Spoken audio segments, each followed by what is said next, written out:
Bom dia, pessoal, estamos de volta aqui depois desse período aí de ajustes, né?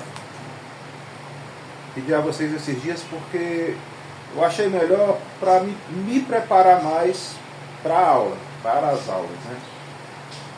E eu quero pedir desculpa de novo a vocês porque eu percebi que esse negócio de fazer vídeo é um negócio bastante demorado, por menor que o vídeo seja, sempre tem a questão da edição, né, baixar, converter e tal. Então essa é a última alteração que eu vou propor, e eu peço desculpa a vocês porque eu prometi que ia fazer vídeos diários, depois falei que não ia mais fazer vídeos aos domingos, mas agora é a última. Vídeos segundas, quartas e sextas a partir das 10 horas no canal. Vou usar o final de semana com bastante calma para estudar, para me preparar o meu plano de aula, né, que é a minha pesca. Então a gente fica assim, vídeos às segundas, quartas e sextas-feiras. A partir das 10 horas eu já vou estar postando no canal. Tranquilo? Dado esse recado, agradeço novamente, peço desculpas, peço que vocês compreendam e que a nossa missão continue. Ok? Vamos lá, começar.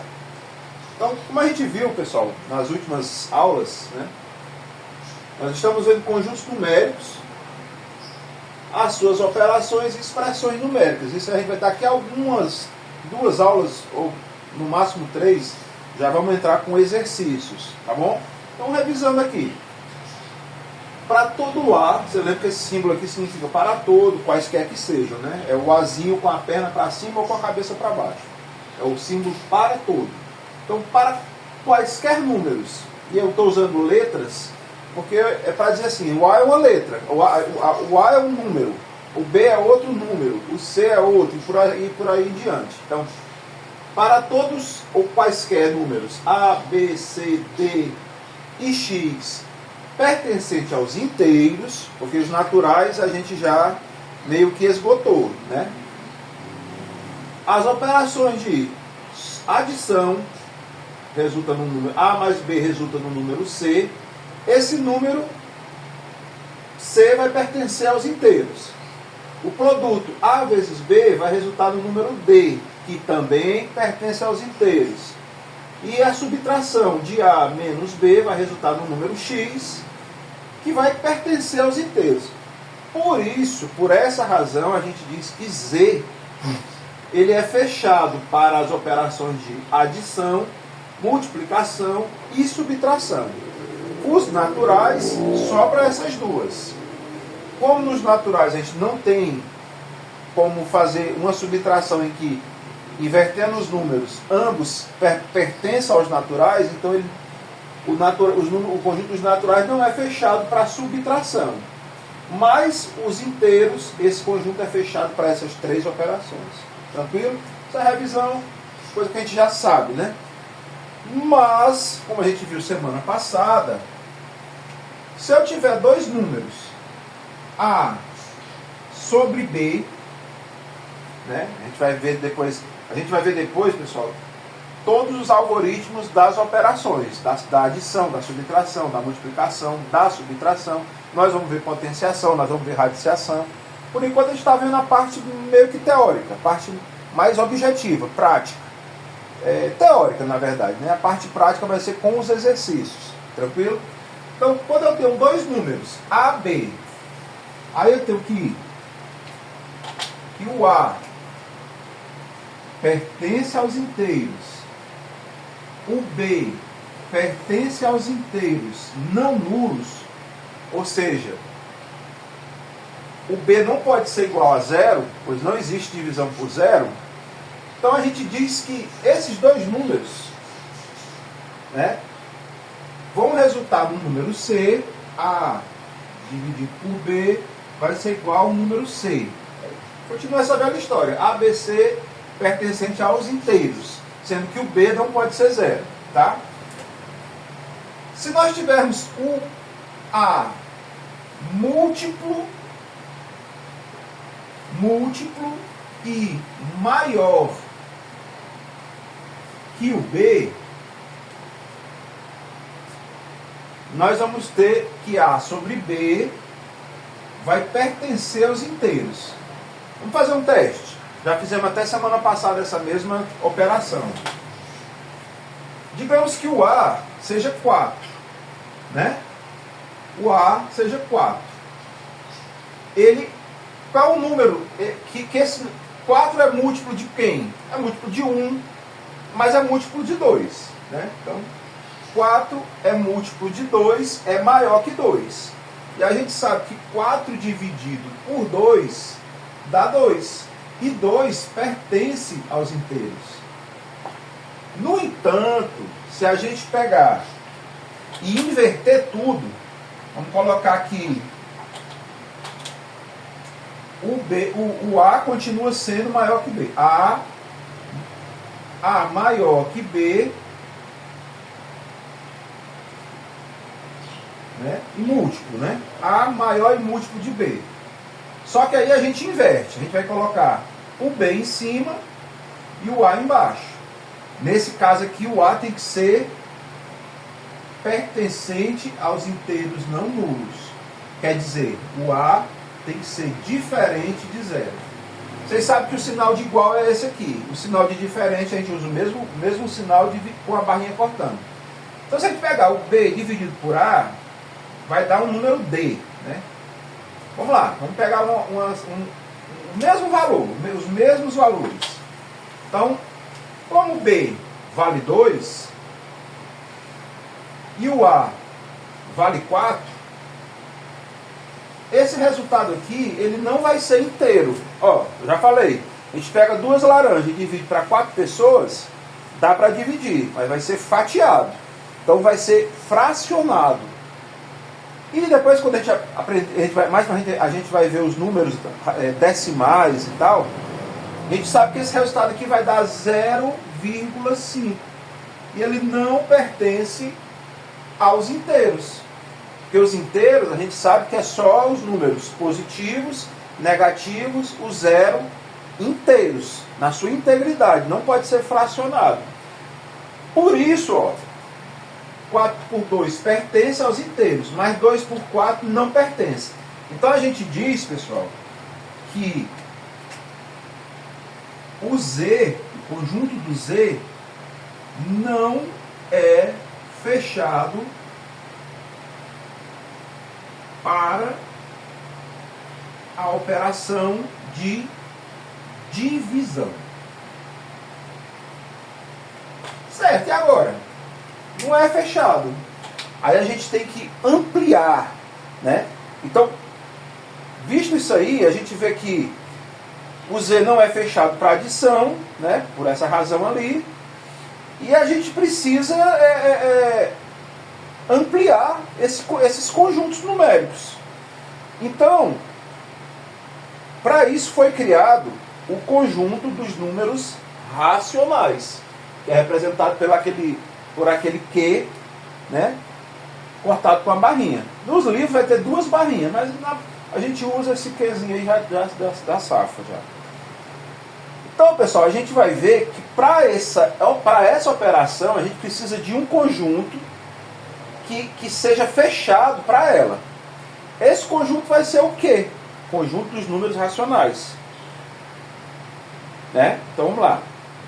Tá? Então a gente viu isso aqui já. Que A e B, A sobre B, a divisão não é fechada. O conjunto dos inteiros não é fechado para a operação de divisão. Né? Então vamos começar, de fato, agora a ver os racionais. Vou apagar aqui, acho que todo mundo entendeu, né? Beleza. Aí vamos lá.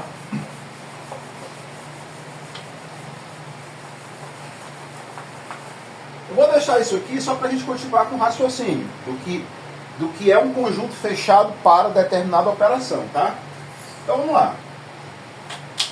Como nós temos A sobre B, nós vamos chamar isso aqui de fração. Fração é uma coisa que a gente vai ver um pouquinho mais detalhado mais para frente, mas por enquanto é só as noções dos conjuntos numéricos. O A sobre B é uma fração. Então a gente chama essa fração, os elementos que a compõem, o A é o numerador, o A é o numerador, e o B é o denominador.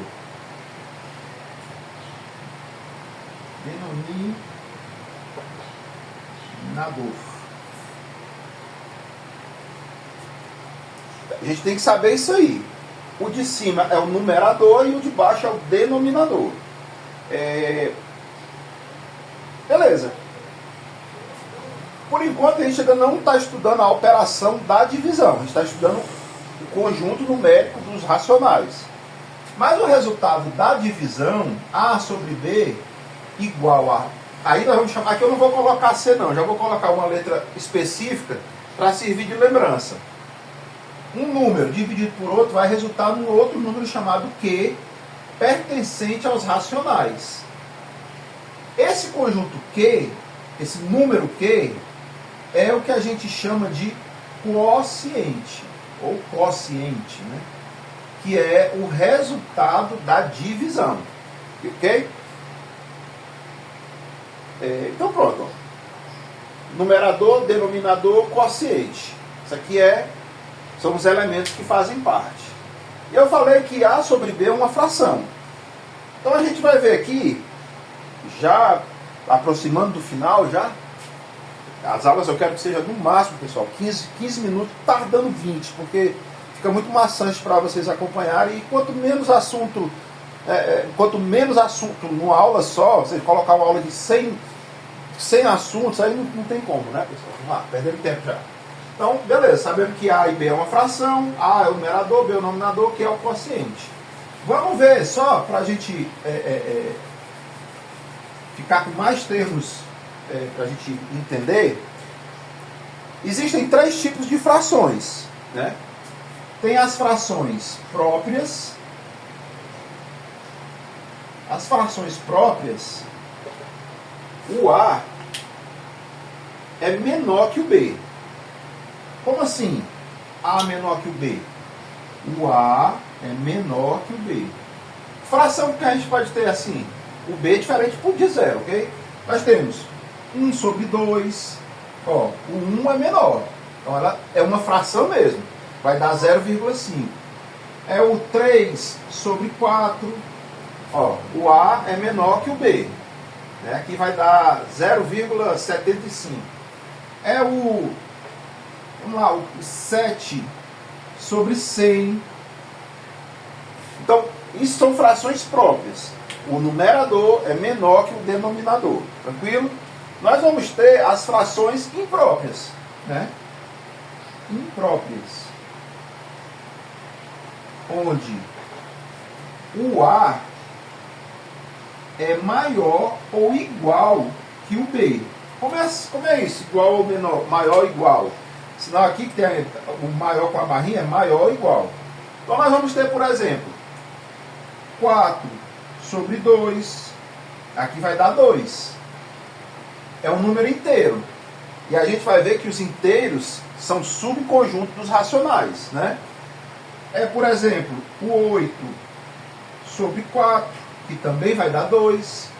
Ou, por exemplo, 4 sobre 4, que dá 1. Tranquilo? Ó, o numerador é maior que o denominador. Numerador maior que o denominador. Numerador é igual ao denominador. Então, por isso que se chama frações impróprias. Tranquilo? E o último conjunto são as frações aparentes. Frações aparentes. Que são o quê? O 4 sobre 4, por exemplo, a gente está vendo que é uma fração imprópria, porque ela resulta no número 1. Mas as aparentes é o seguinte, o A ele é sempre um múltiplo do B. Por exemplo, 8 sobre 4, ela é imprópria e é aparente, porque ela é múltiplo, né?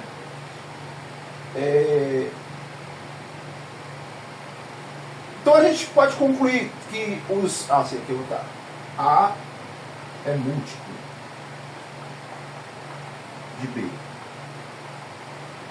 A gente pode concluir que todas as impróprias são aparentes. Em princípio a gente olha assim, pode, porque eu só usei exemplos em que o A é maior que o B, né? Mas é que eu coloquei exemplos iguais para a gente ver que não. As impróprias, eu posso ter, por exemplo, aqui, 10 dividido por 3. 10 não é múltiplo de 3. Então aqui, 10 sobre 3 não é aparente, mas é imprópria. Outro caso, 15 dividido por 7. O A é maior que o B, mas não é igual. Não vai dar um número inteiro, então ela é imprópria, mas não é aparente. Então a única diferença é que uma fração imprópria pode ser aparente, né? Mas uma aparente pode não ser imprópria. Ou melhor, uma fração aparente pode ser imprópria, mas uma imprópria pode não ser aparente. Vou repetir. A aparente pode ser imprópria, mas a imprópria pode não ser aparente. É os dois exemplos que eu dei. 10 por 3, 15 por 7. Show? Deu para entender? Ficou meio confuso? Qualquer coisa, manda nos comentários que eu reforço a noção. Tranquilo? E, pessoal, finalmente, ainda tem um número aqui que eu tenho que complementar. Eu vou apagar só as próprias e vou colocar esse número. É o tal do número misto. O número misto, vou pegar o 10 sobre 3, certo? Eu vou botar aqui, número misto. Não faz parte dessa denominação das frações, mas é interessante. Número misto. Bem rápido, para a gente ficar dúvidas, na próxima aula eu repriso. 10 sobre 3. 10 sobre 3 é uma fração imprópria, porque o numerador é maior que o denominador. Pessoal, o que eu chamo de número misto? Olha só, a gente ainda não viu as operações com frações, certo? Não vimos. Mas vocês concordam que 10 sobre 3 é a mesma coisa que eu pegar, por exemplo, 9 sobre 3 e somar com 1 sobre 3? A gente ainda não viu as operações, mas a ideia é essa aqui, tá? Os denominadores são os mesmos. Então é assim, é como se eu pegasse um número, uma fração, dividisse ela em 3 pedaços, certo? E esses 3 pedaços eu dividisse de novo, ele todinho em 3 pedaços. Aí eu vou ter 9 nonos. Ainda vamos ver isso também, mas você está entendendo que aquilo ali dá um número inteiro? Isso aqui dá quanto? Isso aqui dá 1, né? 9 nonos dá 1. Só que a gente pode ter também 3 vezes 9 terços, né?